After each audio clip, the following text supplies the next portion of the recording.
Во судницата се прикажаа видеа кои траат неколку секунди, а младите гости во паника се упатуваат кон вратата која била влез и излез на кочанската дискотека Пулс. Со изведување на материјалните докази на обвинителството, видеа од претходни настапи на македонската музичка група ДНК, на кои во одреден момент се употребувала пиротехника, како и видеа пред критичниот момент, а дел вознемирувачки видеа од критичната вечер. Продолжи судењето за најголемата трагедија во поновата македонска историја.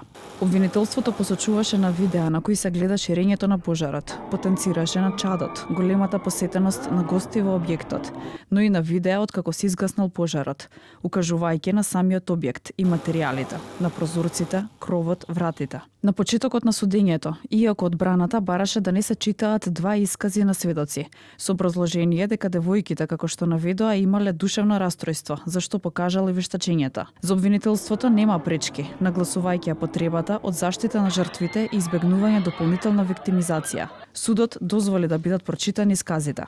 Според вработена во кафетеријата на Дејан Јованов, која ги загубила дечкото и пријателите, објектот редовно работел без контрола на лични документи. На критичниот момент немало јасни патеки за евакуација. Пари ни даваше на рак. Газда беше Дејан Јованов. Син му Михаел Јованов ни ги даваше инструкциите. Никогаш не одлучуваше за нешто без да го праша. Кога ќе куцнавме на терминал, место фискална излегуваше сметка из пратница. Тие сметки ги чуваа келнерите. Тие ги викавме црни пари. Газдата Дејан беше опседнат со пари. Не тераше да работиме се и сешто. Хигиената беше на најниско ниво. Во Пулс имаше просторија во која што се чуваше вино.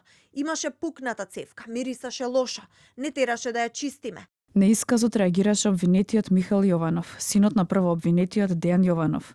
Целосно го негираше и кажа дека лага се што е наведено. Тим од 15 обвинители се застапници на обвинението, а судскиот процес го води судиката Дијана Груевски-Лиевска. Следното рочиште е закажано за следната недела.